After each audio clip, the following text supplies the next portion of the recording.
hari ini adalah hari kontrasepsi Oh ya? sedunia. Betul. Ini menjadi pertanyaan David. Ini Saya juga agak bertanya nih. mempertanyakan kontrasepsi. Nah, itu ini karena ini kan menjadi hal yang penting?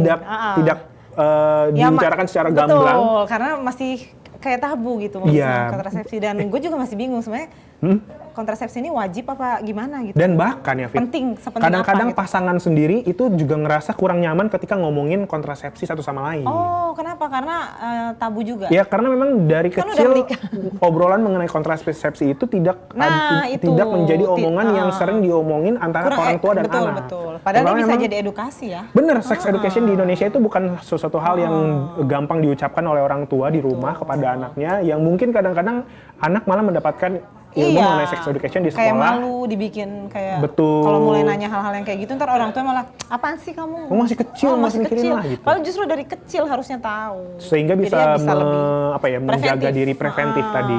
Sekarang gitu. kan lagi banyak banget yang aneh-aneh gitu ya. Jadi kalau anak udah ngerti dari awal, dia akan lebih tahu nih tindakan-tindakan selanjutnya kalau terjadi hal-hal yang tidak diinginkan. Dan di sisi lain kontrasepsi ini juga sebagai salah satu program dari keluarga berencana yang dicanangkan oleh pemerintah Indonesia ya, yang menyebut bahwa 2 anak cukup. Dan kontrasepsi ini memang secara umum dipertanyakan oleh dokter, terutama dokter bedah ketika habis melahirkan, untuk langsung dipasangkan atau tidak. Oh, biar nggak punya anak lagi. Begitu. Bukan untuk tidak punya anak menjaga lagi, jarak. menjaga jarak. Menjaga jarak, gitu. ya betul. Baiklah, Wah, untuk membicarakan mengenai ya? kontrasepsi ini, supaya kita nggak ngalor ngidul dan tidak memberikan informasi yang salah, kita langsung bertanya kepada psikolog yang sudah terkenal dari zaman dulu. Oh iya, idola saya aku nonton ini. TV, melihat beliau sampai sekarang, betul. pun akhirnya bisa punya kesempatan untuk nanya sama Ibu Zoya Amirin. Selamat pagi. Mbak Zoya. Halo. Selamat pagi. Wah, udah sparkling sekali Iya, nih. ini Mau sepertinya kemana nih? lagi dalam perjalanan ya Mbak Zoya ya? Iya nih, kita ganggu nih. Biar semangat sama yang muda-muda. Cantik banget. Iya, Mbak tapi Zoya. emang kalau dilihat dari dulu masih terlihat cantik ya? Iya, cantik banget. Tapi hari ini kita nggak membahas mengenai kecantikannya Mbak Zoya, yang pasti semua orang sudah setuju. Kita hari ini akan membahas mengenai ini yang penting nih Mbak Zoya. Hari ini yang penting diperingati. tapi kurang banyak yang memahami ya. Karena itu dia. dianggap tabu ngomongin kontrasepsi itu apa sih sebenarnya. Tapi sebelum kan kita taunya cuman pengaman gitu. Iya, sebelum kita masuk ke situ Mbak Zoya, kenapa sih di Indonesia tuh ngomongin mengenai kontrasepsi itu sebagai sesuatu yang tabu? Betul. Ada beberapa hal yang bikin kenapa kontrasepsi itu tabu. Pertama, budaya patriarki tentunya gitu ya. Jadi budaya patriarki itu lebih bukan hanya masalah salah satu gender lebih berkuasa pada gender lainnya, tapi seringkali masalahnya gender yang lebih dominan gitu ya. Misalnya laki-laki itu bukan gender yang sebenarnya membutuhkan kontrasepsi, dianggap tidak membutuhkan kontrasepsi. Itu kenapa? Karena yang bisa hamil kan perempuan, gitu ya. Tapi sayangnya, dan karena budaya patriarki ini, tubuh perempuan sendiri, perempuan tidak bisa membuat keputusan terhadap tubuhnya, tidak bisa menentukan mana yang oke, mana yang enggak. Bahkan segala sesuatu yang berhubungan dengan tubuhnya, seperti kontrasepsi, yang kebanyakan sampai saat ini masih banyak berhubungan dengan tubuh perempuan dibandingkan laki-laki, gitu ya, yang lebih dominan pada tubuh perempuan. Perempuannya sendiri nggak boleh memutuskan kalau suaminya tidak setuju. Jadi itu yang membuat hush, jangan terlalu banyak dibicarakan. Sementara kalau misalnya si laki-lakinya, suaminya gitu ya tidak setuju, atau agamanya, ya kan, kita kan menganut beberapa agama di Indonesia gitu ya. Dari sekitar 6 agama itu ada 2 atau 3 agama yang nggak usah saya sebutkan gitu, merasa bahwa itu istilahnya bermain-main dengan kehendak Tuhan, gitu, bermain-main dengan apa yang Allah inginkan di dalam manusia, gitu. Jadi memang di dalam agama ini sendiri ada beberapa perdebatan, gitu ya. Ada setuju dan tidak setuju, gitu ya. Dan ini juga jadi membuat seks edukasi yang berhubungan dengan kontrasepsi makin sulit untuk dibicarakan. Kalau misalnya udah bilang agama, kita kan nggak mau terjadi penistaan agama. Kita nggak you cannot talk about this. Kalau ini soal agama, itu harga mati.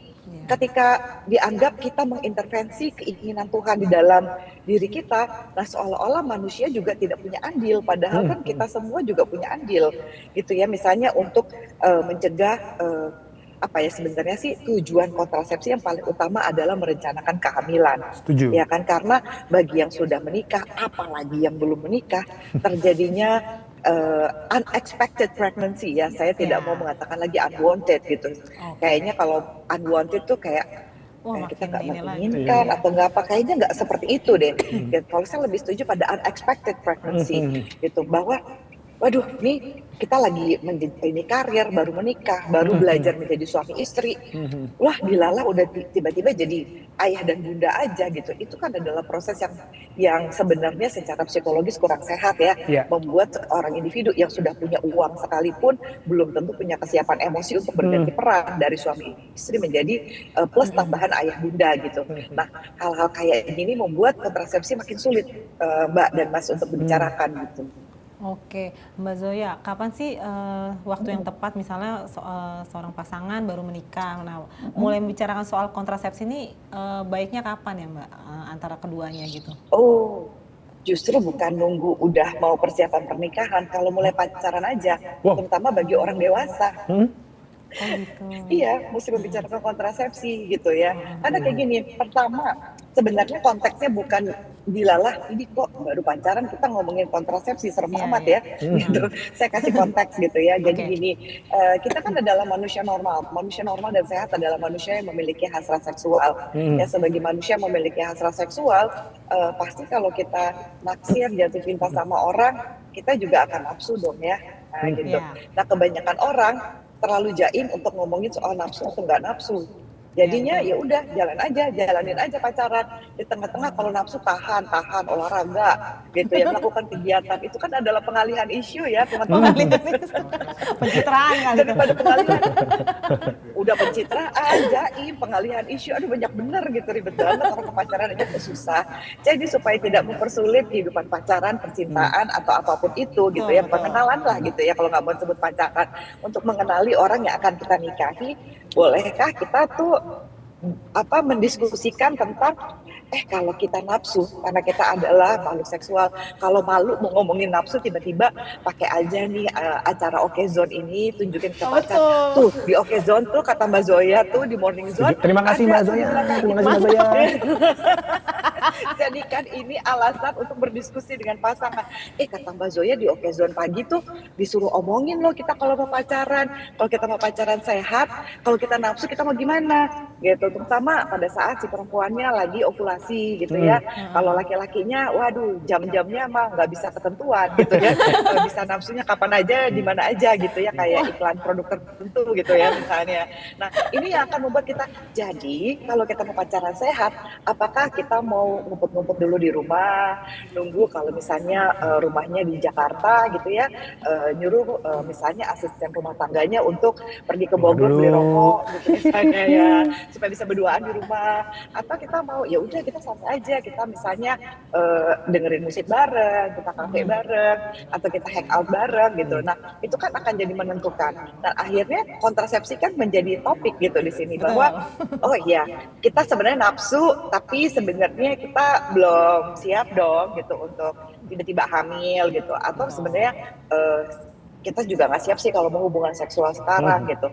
Jadi mendingan kita usahakan segala cara gitu untuk menahan, menunda gitu hubungan seks ini sampai kita udah menikah kayak gitu. Jadi kembali lagi konteksnya itu penting untuk membicarakan hasrat seksual kita. Nah kontrasepsi kan membantu perencanaan ini supaya nggak dilalah tiba-tiba ada surprise.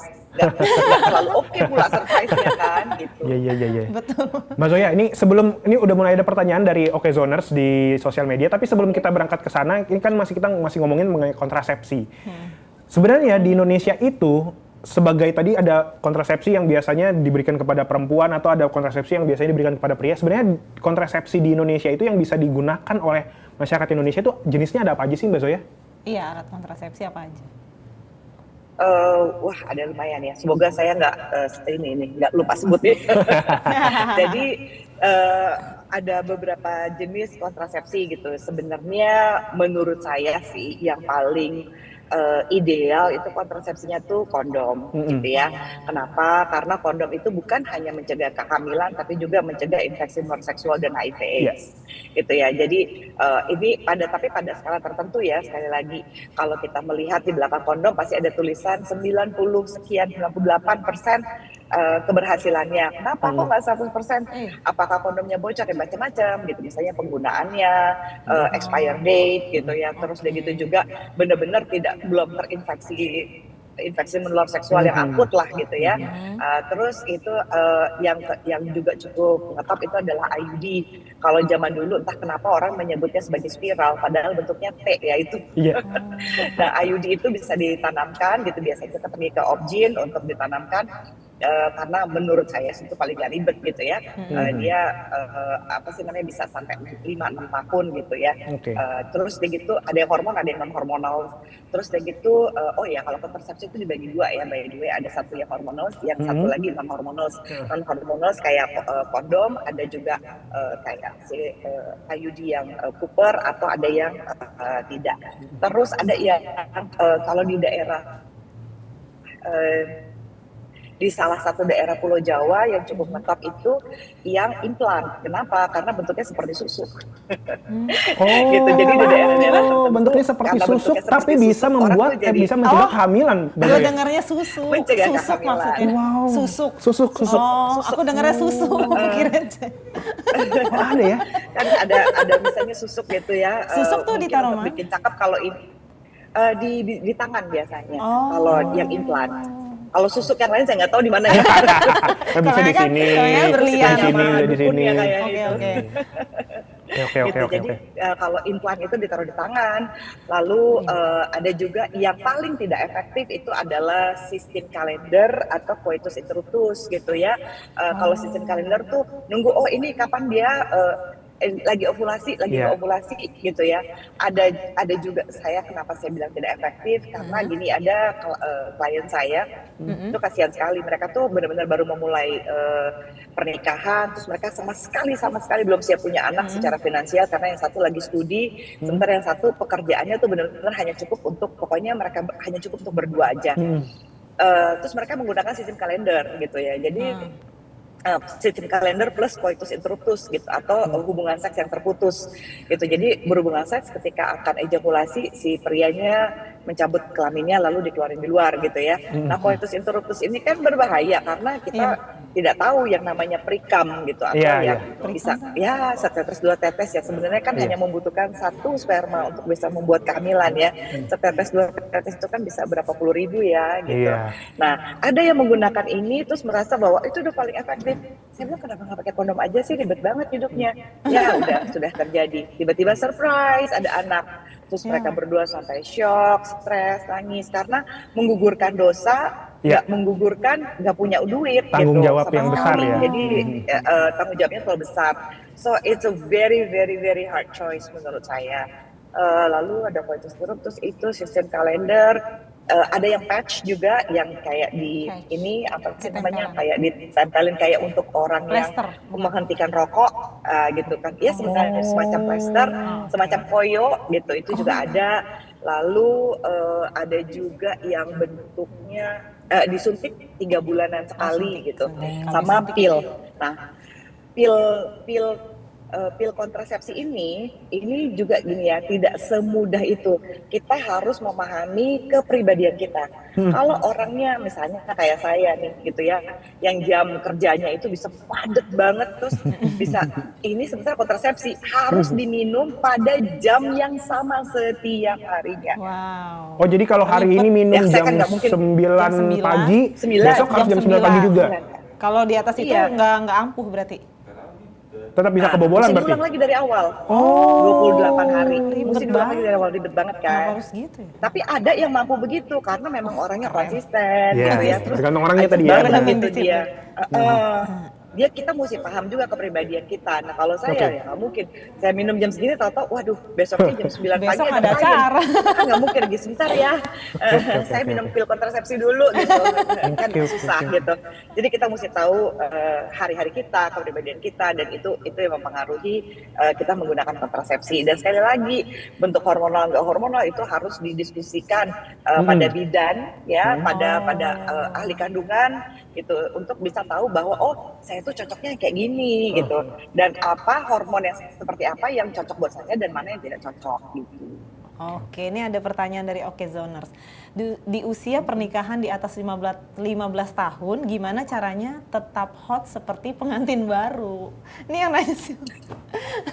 Bisa lihat dari umur berarti ya, menikahnya dari 15 tahun. Nikahnya udah 15 tahun ya, mungkin udah nggak hot kan ya. Gimana caranya Mbak Zoya supaya tetap hot? Oke, karena ini berhubungan dengan besok adalah hari kontrasepsi ini ya sedunia. Saya mungkin sambung-sambungin ke kontrasepsi ya, boleh ya? Boleh dong. Ya, pengen hot terus gitu ya. Iya kan, tentu saja gitu ya, harus mendiskusikan apa yang asik dan apa yang nggak asik gitu ya. Kita mau eksplorasi seperti apa. Tapi sebenarnya dengan menggunakan kontrasepsi gitu ya, eksplorasi atau saya suka bilang sebagai eksplorasi seksual justru akan lebih seru. Misalnya kita jadi pada saat eksplorasi, bayangkan 15 tahun menikah mungkin gitu ya, udah nggak siap punya anak lagi, pengen udah berdua anak aja, atau anak udah mulai lumayan remaja nih gitu kan ya. Kan kalau misalnya dengan menggunakan kontrasepsi, bahkan apalagi kontrasepsi yang seperti kondom, itu udah banyak yang lucu-lucu kan, ada yang ntar ada rasanya dingin lah, ada yang hangat lah, ada yang pakai ribbon lah, doted lah gitu. Kenapa kita nggak bereksplorasi dengan kontrasepsi? Bereksperimen ya. Mbak Zoya, ini yang menjadi penasaran, kenapa sampai ditetapkan ada hari kontrasepsi sedunia? Apakah untuk mencegah supaya tidak terjadi yang tidak kehamilan yang tidak disiapkan? Sementara kan di sisi lain ada negara-negara yang memang sekarang justru tingkat kehamilannya dan kelahirannya justru kecil. Nah, kayak Jepang ya. Apa di kita udah berlebih? Iya, jangan-jangan karena negara-negara seperti kita nih yang berlebih.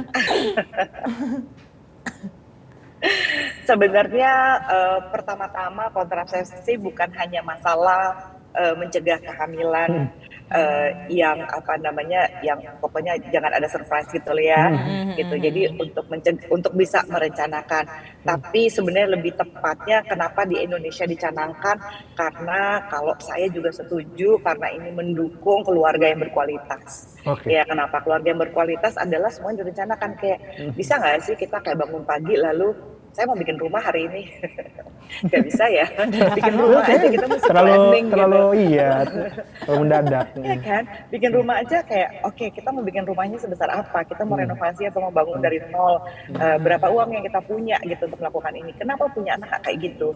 Kita kan nggak bisa kayak ya udah nanti kita niatin aja bangun rumah, nanti gimana caranya ya bangun aja lah, kan mesti beli bahan-bahannya, mesti beli ini itunya. Nyari tukangnya. Kenapa kalau anak iya, nah kenapa kalau anak kita kayak ya udahlah banyak anak kita banyak rezeki. Oh iya serius juga sih. Gitu ya. Kenapa kalau punya anak kita nggak pikirin kalau punya anak satu yang hamil sanggup nggak ya, bahwa kan kita bener-bener pengorbanan gitu, karena anak bukan aset ya gitu. Anak itu kan adalah buah cinta, dan anak itu adalah liability, artinya bagaimanapun juga kita benar-benar secara tidak egois gitu akan membesarkan anak ini untuk supaya dia bisa hidup bahagia, bukan supaya menguntungkan kita gitu. Nah, itu kan juga harus dipikirkan. Kalau misalnya tidak ada kontrasepsi, apa yang akan kalian lakukan untuk merencanakan hidup yang berkualitas gitu? Masa kita mau melahirkan anak lalu mau membiarkan dia susah atau membiarkan dia miskin, nggak punya makan, nggak punya pendidikan, nggak gitu juga kan? Gitu.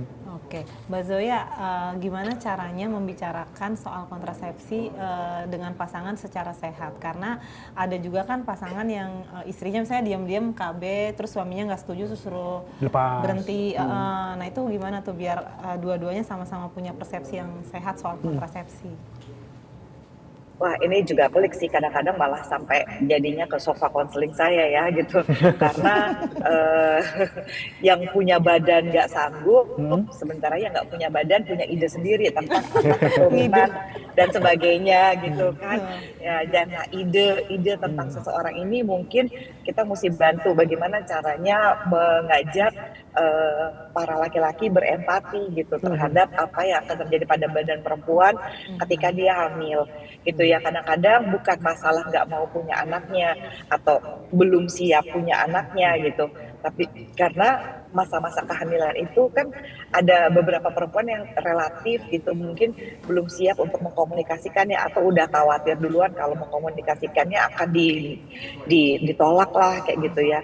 Jadi memang minim empati ini ribet ya, bukan cuma masalah kontrasepsi, tapi ya masalah banyak di negara ini gitu ya untuk bisa berempati. Jadi jalan tengahnya sih sebenarnya kalau memang sudah tidak bisa didiskusikan berdua, udah nonton Morning Oke Zone juga, udah nonton acara ini masih nggak bisa ngerti-ngerti juga, konseling aja deh gitu ya kan. Siap. Gimana caranya kita menemukan jalan tengah?